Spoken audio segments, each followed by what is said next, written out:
Ladies and gentlemen, first of all, I would like to say that it is an honor and privilege to be addressing you here today in Budapest.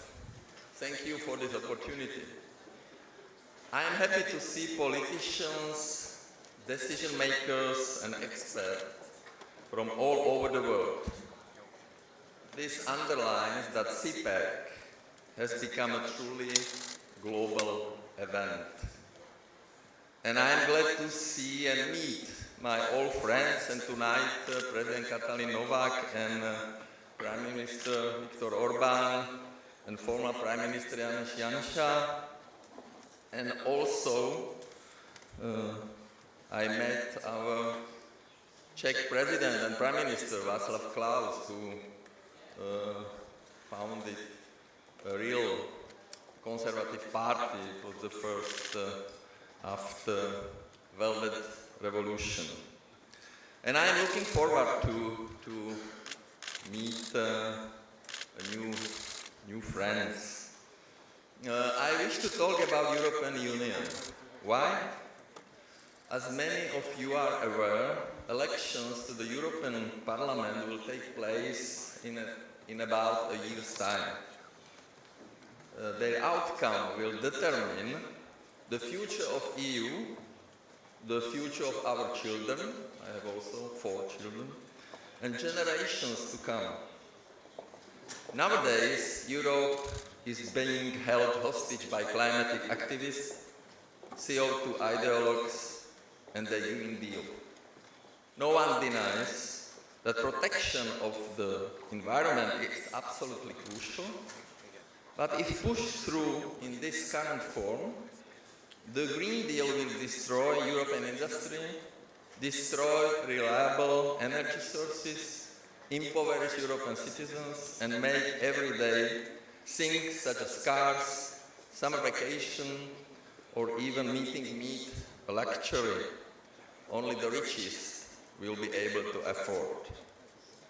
It is obvious that the Green Deal will come at huge social, economic, political and geopolitical costs. Costs which could create enormous tension in society, even between allies, open door to radicals and threaten our democracy. Officials in Brussels totally ignore these dangers and believe that the EU, which produces a mere 9% of global CO2 emissions, will save the world by committing such a ritualistic green suicide. The fact is that without cooperation of the world's biggest polluters, the Green Deal will achieve nothing for global CO2 emissions and will bring about a green dark age in Europe. The Green Deal, in this current form, could only be the beginning of much more sinister assault on individual freedom and liberty in general. The environmental, governance, social credit system, ESG, already aggressively pushed forward by progressive activists and fundamentalist politicians in Brussels, could soon be forced not only on companies, but on citizens as well, much like the social credit system in China. People who spend too much on petrol, eat too much meat, travel too much by plane, spend too much on heating, could end up being blocked from getting loans in banks, being denied airfares, or even being blocked from public services. In a few years' time, we could be living in this Orwellian dystopia. Institutions in Brussels try to influence politics, democratic elections, and the decision-making process in some EU member states through EU funds. Money is being allocated to projects accordingly to ideology, climatic, gender, progressivism, etc. Often in conjunction with like-minded media and NGOs, but not according to what member states want or need, like roads, schools, and other infrastructure. In addition, all EU member states often point out that new member states are net beneficiaries and should therefore be grateful and tacitly omit the fact that tens of billions of euro pour out year after year from countries such as the Czech Republic via dividends. In case of our country, this is between 10 to 12 billion euro every year. It is said that the EU is no longer an organization promoting the free movement of goods, people and ideas. It is not longer an organization striving to make citizens' life better. Brussels has become an ivory tower detached from everyday life, a hotbed for lobbyists and swelling bureaucracy dictating to us how to live, what to eat, and what to think. National sovereignty, freedom of speech, common sense, no ideological education, conservative values, our traditions, our way of life, all of this is under attack from Brussels. This is why we must fight back. We must take back control of our lives and the lives of our citizens.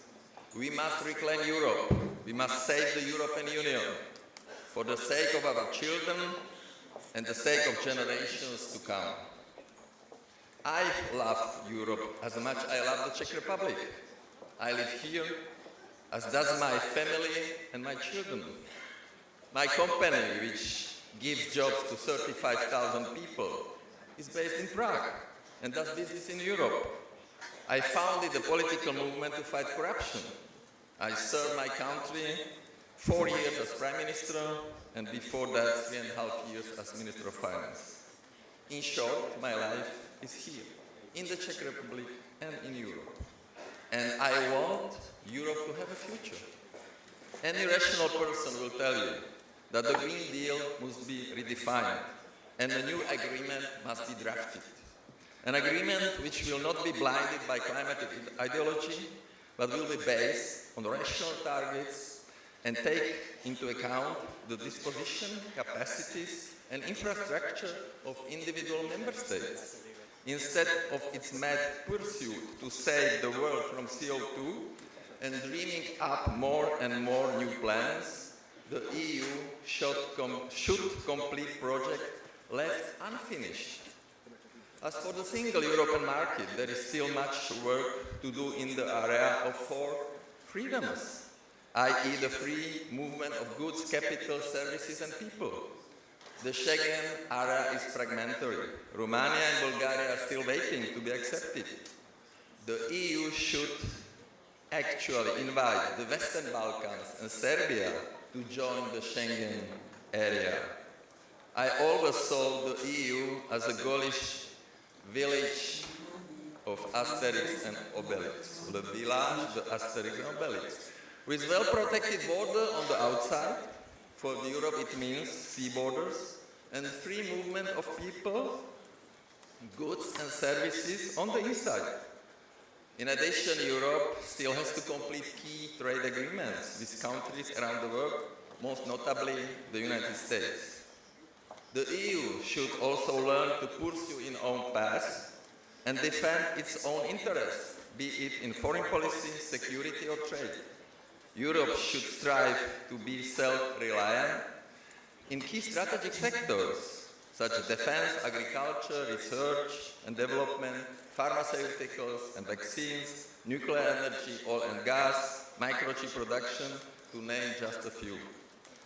Instead of an underdeveloped backwater religiously keeping track how much methane do cows produce and forcing citizens to ride bicycles to work and eat bugs for dinner, Europe should strive to be a respected and confident economic, intellectual, technological and cultural powerhouse that systematically works toward making the lives of its citizens better. Only then can EU continue as a project which people will trust and support. Europe has the resources. Europe has the know-how. Europe has the people. Europe has the potential. The only thing it lacks are leaders. The problem with European institutions is that politicians, they are driven not making people's life better, but by their own benefits and positions.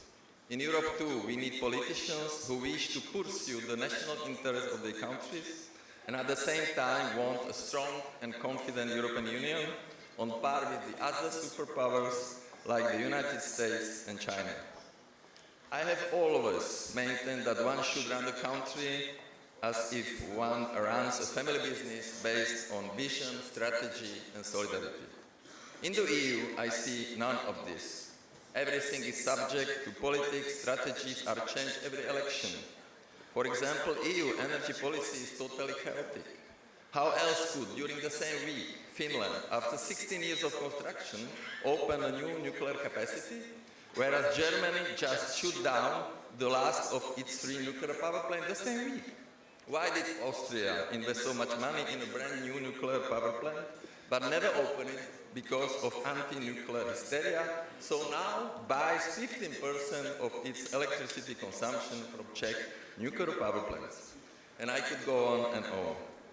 The European Council, instead of acting as a board of directors which set targets and deadlines for the European Commission to fulfill, it is the unelected bureaucrats of the European Commission who actually decide. We need to change this. This is why I believe the elections to the European Parliament in 2024 could send an important signal and to be the first step in turning the tide against the progressivist madness gripping Europe. If there is a substantial backlash against these policies in the European elections, we can start to repair the damage and to coin the phrase, "Make Europe great again." If the EU is to survive globally among other superpowers, it must remain strong and independent. I fully endorse the remarks of my friend, French President Emmanuel Macron, who pointed out that Europe should be autonomous, not a follower of the United States or China. I am glad that more and more people are finally realizing what I have been repeating in these past few years. To wrap up, I think this is crucial to realize that Europe is at a crossroad. Its future and existence is at risk. But I can publicly promise that I will do everything it takes to get rid of these green activists, bring the EU back to reason, and ensure that the European project continues for years to come. Thank you for your attention.